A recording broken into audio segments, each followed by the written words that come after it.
در درس‌های قبلی خواندیم که بناها و قالب‌های فعل ثلاثی مجرد به 6 شکل یا به 6 گونه میآید: فتح کسر، فتح ضم، فتحتان، کسر فتح، کسر کسر، ضمتان. باب اول، عین ما در فعل ماضی فتحه داره و در مضارع کسره داره و مثال مشهور یزو ضرب یضرب که این باب به همین مثال نامگذاری شده. باب دوم، فعل یفعل که امروز میخوانیم و مثال مشهور او نصر ینصر هست. در این درس یاد میگیریم که در این باب کدام نوع افعال میآید. از لحاظ صحیح و معتل میخوانیم و همچنان متوجه میشیم که کثرت وجود افعال در این باب به چه اندازه هست. از باب دوم که باب فعل یفعل و مثال مشهور یزو هست نصر ینصر که به همین مثال هم نامگذاری شده. و ما به شما عرض کرده بودم که چرا این ابواب را مثلا نمیگوییم باب فعل یفعل و باب فعل یفعل و باب فعل یفعل و باب فاعل یفعل و فاعل یفعل و فاعل یفعل. باب به همین فا و عین و لام یاد بکنیم، حرکت ها را تغییر داده بریم. علتش این بود که اینها حروف یک رقم است و فقط حرکت عین تا و بالا میشه. در این قسمت باز از پیش ما اشتباه میشه، شاید هم احیانا مخاطب اشتباه متوجه شود. تو میگی از باب فعل یفعل است و شاید بگه حتما فعل یفعل گفت، چون همیشه به یک حرکت نمیشه آدم در میان 6 تا زودی که تفکیک متوجه شود. از اینکه زیاد بالا میره مثل باب افعل، فاعل، فعل در مزیدات به نام امو خودشون یاد میشه باب افعل، ولی اینجا کس به نام خودشون یاد نمیشه بلکه به نام مثال مشهورشون یاد میشه نصر ینصر. از این فعل سالم هم میآید و رب داره به سما و ذوق سالم و بعضی افعالی که در او قهر از غلبه از زور از باب در نوع مثال از این باب میآید. مثال اول در بالا عرض کردیم نصر ینصر. مثال دوم هم است دخل، مضارعش میشه يدخل، دخل يدخل، داخل شد يدخل داخل میشه. مثال بعدی امی فعل برعکس بکنیم، فعل عکس ای فعل خرج یخرج، عین کلمه در ماضی فتحه داره و در مضارع ضمه داره، بیرون شد و یخرج بیرون میشه. مثال بعدی سکن، زندگی کرد، یسکن زندگی میکنه. مثال های بعدی هم هست. مثال قتل، مضارعش میشه یقتل، قتل یقتل. مثال بعدیش كتب يكتب. مثال بعدی فعل درس و ذکر يذكر. این افعال در قالب فعل یفعل هست. دخل فعل، يدخل يفعل، خرج يخرج، سكن يسكن. هو به هو است، کدام تغییری هم داری نامده چون فعل سالم است. سالم عموما هر وقتی را تطبیق بدی کاملا با بابش مکمل هو به هو هماهنگ و همخوان و همگام میآید، کدام تغییری داری نمی باشه. دوم، از این فعل نوع فعل مهموز هم میآید، اما کدام نوع مهموز؟ مهموز الفاء. بیشتر از این باب مهموز فا میآید، مهموز عین و مهموز لام از این باب نمیآید، مهموز فا. مثالش میشه اخذ، اخذ گرفت. عین کلمه ما اینجا خا هست، فای کلمه همزه است، عین کلمه خا هست و خا اینجا فتحه داره. اخذ مضارعش میشه یاخذ، اخذ یاخذ. عین مضارع در اینجا عین کلمه ما خا هست و حرکت ضمه گرفته. اخذ فعل یاخذ یفعل، اخذ یاخذ. و امر یامر، امر على وزن فعل، یامر على وزن یفعل. این فعل مهم است افعال ثلاثی را که عینش چطور ضبط بکنیم. ضبط یعنی دقیق متوجه شویم که به کدام حرکت بخوانیم. این از باب نصر است، اولش عینش در ماضی فتحه داره و عین در مضارع ضمه داره. امر یامر و اخذ یاخذ و اکل، و اکل مضارعش میشه یاکل. عین کلمه را پیدا کو، در ماضی فتحه بته و در مضارع ضمه بته. اکل یاکل و اکل یاکل و اکد یاکد و اکد یاکد، اکد یاکد و اخر یاخر. این افعال مکمل از نوع مهموزن و اوها مهموز فا ولی در قالب فعل یفعل خوانده میشه.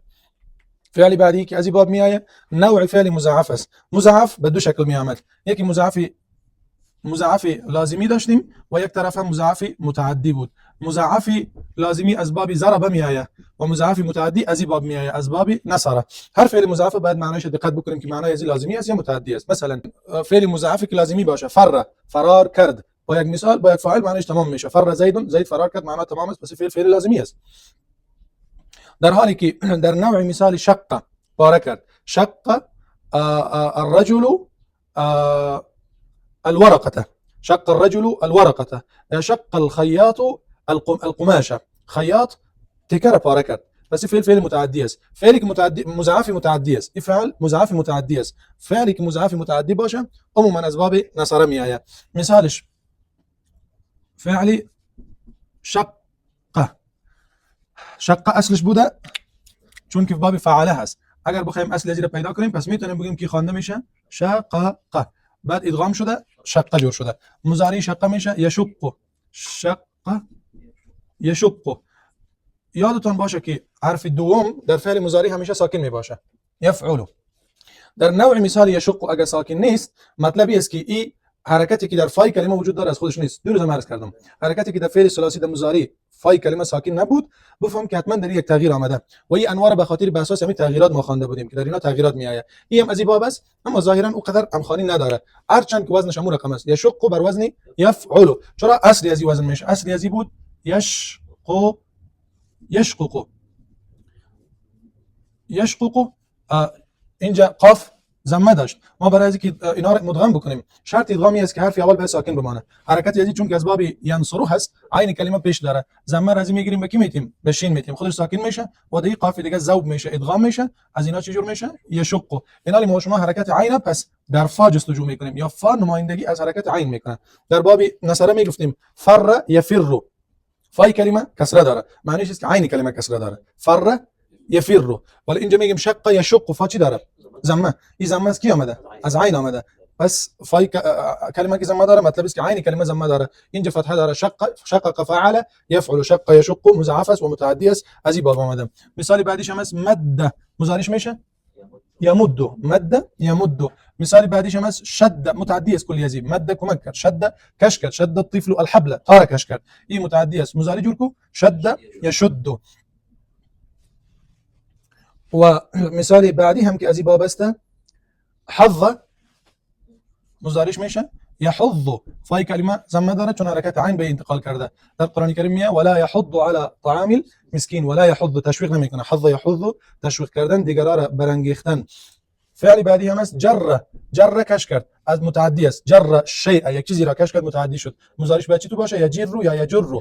جر یجر. نحوه خواندن افعال یاد گرفته رایی هستیم. ما افعالی که در باب اول میاره یاد گرفتیم و می رقم در این درس سالم یاد گرفتیم که بعضی وقتا به شکل دخل یدخل، نصر ینصر میاد، مثل دخل یدخل از محموز فا اکثرا به این شکل میآید. محموز فا اکثرا به شکل فعل یفعل میخوانیم. مضاعف متعدی هم از این باب میخوانیم، یعنی ماضیش فعل میخوانیم مثل شق، مضارعش فای کلمه را ضمه میتیم. بعدی مثال است، مثال از این باب نمیآید اصلا. کدام مثالی نداریم که وصل یصل باشد و تو مثالی که ماضیش عینش فتحه داشته باشه و مضارع ضمه داشته باشه وجود نداره. پس از غم یزی خلاص هستیم. اجوف و ناقص واوی هر دوش از این باب میآید. یایی از کدام باب میآید؟ از باب ضرب یضرب. واوی از کدام باب میآید؟ واوی و یایی از کجا بشناسیم؟ واوی و یایی اصل شناخته میشه از مصدر. مثلا وحی، این ناقص است، حرف آخرش لفیف است، یعنی حرف آخرش بالاخره چی داره؟ حرف علت است. در مصدر یا داره نداره. وقتی ما میخوایم که در قالب افعال پرتیم، قالب افعال یک قالب مشهوری ما هست فعل. خیلی خوب، پس واو کلمه رو اینجا میاریم و کدام حرکت میتیم؟ زبر میتیم. حرم ما اینجا میاریم چی میتیم؟ زبر میتیم. و بعد از اینکه یا رو میاریم یا رو زبر میتیم و حیا. ولی اینجا قاعده عرب است که واو و یا اگه خودش حرکت داشته باشه ما قبلش فتحه داشته باشه، این تو باید به الف تبدیل بکنی. چی تو خوانده میشه؟ وها. اینالی اگر اینجا الف هست، اگر تو بخوای اصل الف پیدا بکنی که اصل ازی واو بوده یا یک روشش است که پس دوباره به مصدر برو، در مصدر پیداش میکنی وحیون، یا در مضارعش یک دفعه پیدا میشه. مثلا فعل رما میتونی به مصدر بری الف یزی رو پیدا کنی، مصدر یزی میشه به عربی رمی انداختن. دوم در مضارع یزی نگاه کنی، مضارعش میشه یرمی، یا داره. اگر کدامش که در ماضی معلوم نمیشه در مضارع حتما در مصدر برو. خاف هم الف داره، مضارعش هم الف داره، خاف یا خافو. ترسیدن به عربی میگوین خوف. ترسیدن به عربی چی میشه؟ خوف. اینجا دیدیم که خاص اینجا بعد واو است باز فا، ولی در فعل که رفته بعد از خا به الف پس فهمیده شد که الف اصلش چی بوده؟ واو بوده. نام میخوایم پیدا بکنیم که نام یا نامو اصل ازی چی است؟ مصدرش خواب به عربی میگن نوم. نوم به عربی به خواب میگوییم. پس اینجا فهمیده میشه که الف از کجا گرفته شده. این قاعده بسیار زیاد مهم است در بخش مطالعه، خیلی مهم است. شما تفکیک بکنین که الف یزی از کجا برآمده و چطور تفکیک بکنین اصل یزی را. خیلی خوب. پس اگر دیدی که واوی بود یایی بود از باب ضرب یضرب میشه. اگر واوی بود اکثرا اگر واوی بود از باب نصر ینصر میشه. مثال مشهور در این باب هست، سعی کنید گفتن به عربی چی میگه؟ قول. قول که فعل جور میکنیم اول فتحه میتیم وزن فعله، قا و له. قول میخوایم فعل جور بکنیم تا قالب فعل میندازیم میشه قوله. قاف خودش فتحه داره، واو هم فتحه داره، واو باید قلب چی بکنیم الف به اساس قاعده میشه فعلش قاله. این ترتیب به خاطر میخوانیم که در این باب ها حتی اینمی تقسیم صحیح و معتل، صحیح و معتل بسیار زیاد مهم است. همین تقسیم صحیح و معتل با اینکه در این باب کدام نوش میاد سالم بیاد خوب فهمیده میشه که از این باب است. دخل يدخلوا. در مضاعف متعدی کم ذره همخوانی تو ظاهری نداره مثل سالم مواری، از خاطر نام اون نفس سرش سالم است، یعنی کلا از عیب از عدم مطابقت. اینجا میبینید قاله و قب فعل همخوانی نداره چون اصلی از با وزن یزوم خانی داره قواله بوده. قاله مضارعش میشه یفعل، پس باید بگیم یقول یفعل. قاعده میگفت که در یک جای اگر عین کلمه ما حرف علت ما ضمه داشته باشه و فای کلمه ساکن باشه تلاش بکن که حرکت انتقال بده ابدال بکن. اینا ابدال میگن، حرکت به ما قبل دادن ابدال میشه. حرکت زیر به ای بده ضمه رو به ای دادیم تغییر دی آمد چی شد؟ این ساکن ماند. میخوانیم قال یقول واوی هست. اول در مصدر که دیدیم قولون واوی بود، ناقص واوی از کدام باب میایه؟ از باب ضرب یضرب.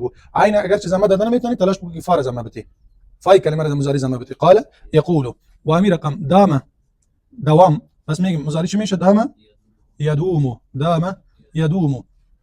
زال زوال از بین رفتن فعل جور کو زال مضارع میشه یزول، زال یزول. و توبه کردن توبتون تاش اصلی است، واو اصلی است، با اصلی است و تا اخیر مزید است. پس میاریم میره فعل جور میکنیم میشه توبه، واو متحرک ما قبلش فتح واو بعد قلب کنیم به الف، فعل ما میشه تابه. مضارعش میشه یفعل، حروف حرف مضارعات آوردیم یا بعد فای کلمه رو میمانیم که تاست، بعد عین کلمه رو میمانیم که واو است، بعد لام کلمه رو میمانیم که باست. حرکتات چی میگن؟ یفعل، اول زبر بده دوم ساکن کو واو پیش و عین پیش بده آخرام پیش بده بخونیش یتوب.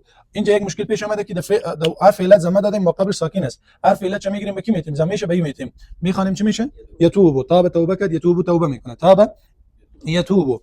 و قام یقوم فعل بعدی میشه قام، مضارعش میشه یقوم از همین باب است. کان مضارعش میشه یکون. این افعال اجوفا و اجوف واوی هست. اجوف واوی عموما 99% از باب نصر ینصر میه و به همین شکل خوانده میشه. کما مثل ای ناقص واوی هم از این باب میآید. مثال برای ناقص یایی واوی فعل موضوع دعوت کردن یا دعا کردن.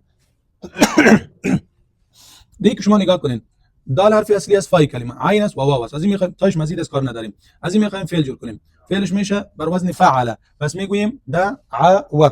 قانون میگفت که هر وقت حرف علت خودش هم حرکت داشت ما قبلش زبر داشت حرف علت تبدیل به الف بکو، پس واو قلب الف میکنیم فعلش میشه دعا. میریم مضارع جور میکنیم به وزن یفعل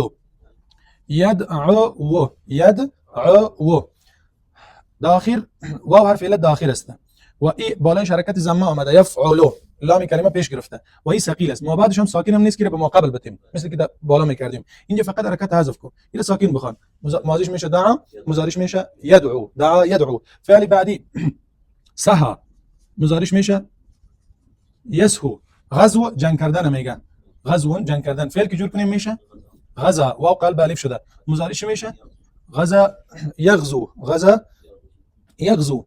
و خبا پوشیده شد، مضارعش میشه خبا یخبو. و فعل اخیرش جفا